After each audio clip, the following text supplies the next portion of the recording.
These families have gathered in front of the Tunisian Foreign Ministry to demand that their sons be brought back from Syria.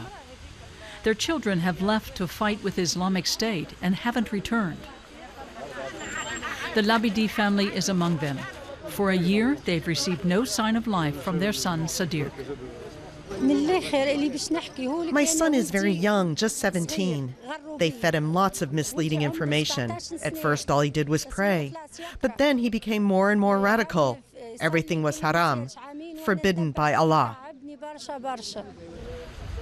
As far as his parents know, Sadiq traveled to Syria by way of Libya. That's the typical route for young people who join the jihad, according to Iqbal Ben Rajab, who founded Rata, an organization that helps Tunisian families get their sons back from Iraq or Syria. In fact, his own brother was there. Right now, there are 1,000 Tunisians fighting in Libya and 3,000 in Syria and Iraq. That's a lot. There are other nationalities, but Tunisians are the most numerous. Once a prime example of the Arab Spring, nowadays Tunisia is the top exporter of young jihadists. With the attack on the Bardo Museum in Tunis, terrorism has arrived in the Tunisian capital. We wanted to know why so many young Tunisians voluntarily join Islamic State, so we went to El Kef, where Sadiq's family lives. The town in northern Tunisia is considered a stronghold of radicalism. Many men have gone from there to take part in what they consider holy war.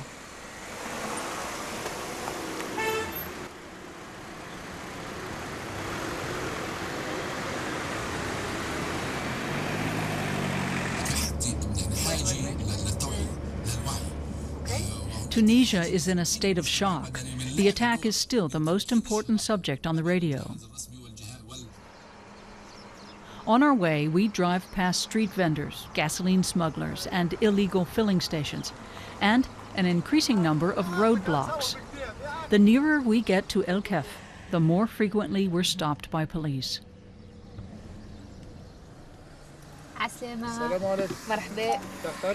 A police officer asks us where we're headed. We tell him El Kef and have to show him our papers and open the trunk. When he hears we're journalists, he tells us to look out for ourselves, saying the area isn't safe. Do it again? The town, on the border to Algeria, is the target of attacks every few months, the latest one just a few weeks ago. This banner at the entrance to the bazaar states that terrorism will never defeat the revolution. This is where our search for Sadiq's family begins. We meet Elias, who shows us the way. He says he's an old schoolmate of Sadiq's. We ask him why Sadiq became radicalized. And when did you see? I'm shocked because he wouldn't do that from the last 3 years ago.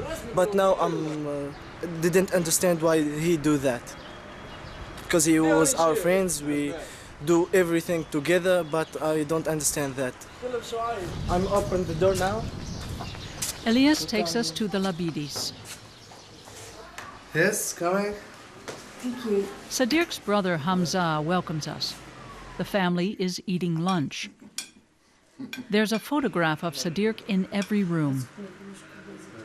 Sermons from the Quran are running on television. The family members always emphasize that they're deeply religious, but not extremist, just ordinary Muslims. He began to pray early on. When he was young, he wanted to imitate me when I said my prayers. But he was never extreme. The family watched Sadiq's childhood fascination with Islam turn into fanaticism. The alert boy became an increasingly radical teenager. Sadiq prayed just as his mother and I prayed. We thought it made him a good person. He didn't smoke or drink. He never gave us any trouble. Then slowly he changed. He wouldn't even let his mother watch TV. Those people manipulated him. Hamza shows us the result in Sadiq's room. It looks bare, but it's just the way Khedir left it. Khedir took all his stuff, little by little, before he disappeared. He took his and our mother's clothes to the mosque as donations. Khedir's closet no longer contains any personal items, no clothing or photos, just books. Hamza tells us this is a book about the jihad. He's often tormented by the question of why he failed to notice his brother's transformation earlier. We miss him and we feel guilty. We're responsible. We let him go without taking it seriously. We just didn't know anything about all this even before the revolution. His father takes us with him to the mosque. This is where Khedir was recruited to Islamic State. We ask around town to see what people have to say about this mosque.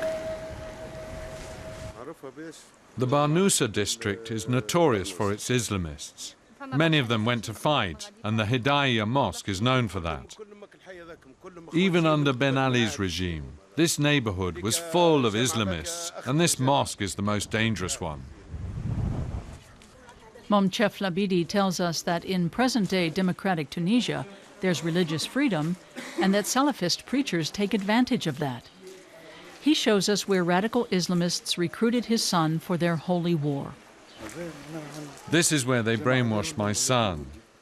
This is the mosque where they influenced my son to go to Syria.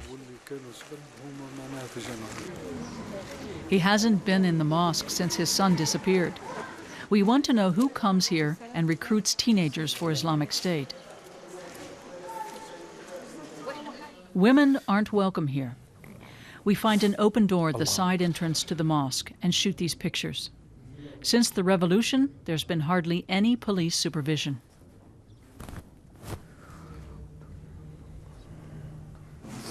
Even minors now enter and leave the mosques freely. When the Salafists discover us, they throw us out. Yet even outside, they refuse to be interviewed by us. Khedir came here to pray several times a day. His brother Hamza says the Salafists paid him 2 dinars for every prayer, the equivalent of €1. Hamza takes us to his shop, where he rents out a PlayStation and a computer with internet access, enough to make ends meet. He thinks money, and not just the ideology, attracted his brother to IS. Even before the revolution, even with just a single dinar, you could buy a coffee, go out with your friends, and have fun when things got to be too much at home. Now life is much more expensive. Not even 10 dinars are enough. Hamza thinks economic hardship is driving many people into the arms of the Islamists. His friend Shihab drops in. He says the government does too little to provide prospects for young people. Tunisia has been lost since the revolution. Before, there was at least security. Now we have terrorism and disorder. I think it was better before. The two show us around their neighborhood. They say the Islamists were able to become so strong in El Kef because, since the revolution, politicians have been so self-absorbed that the government has retreated from many areas of responsibility. That's especially painful to Hamza, because he took to the streets 4 years ago to demonstrate for liberty and democracy. This place reminds me of the day when I really felt alive. It was like the first day of my life. The first day I truly understood what democracy actually is. The first day on which something really changed in this country. There were hundreds of us on the streets, from the unemployed to university graduates. There's little of that hope left. Nearly all of his friends eke out a living doing odd jobs. Every day at 3, they meet at this kiosk. They expected more from democracy, But despite that, they see no reason to join Islamic State like Hamza's brother Khedir. They see that as betraying their country. Islamism is about to destroy our country. Only if we all pull together, if we stick together as Tunisians, will we prevent that. In their eyes, the great revolution has failed, but the anger remains. And at some point, they got tired of hanging out in the sports bar. The same stories, the same faces, day after day. So Hamza and his friends started to rap about their life in El Kef and shot this video.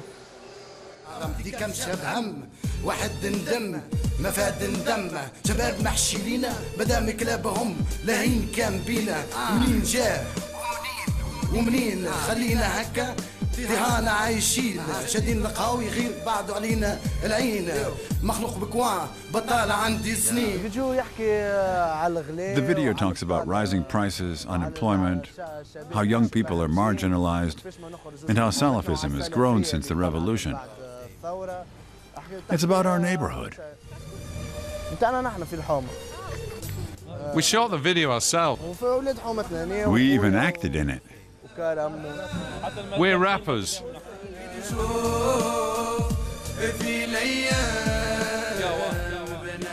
Rapping to combat jihadism. That's their answer.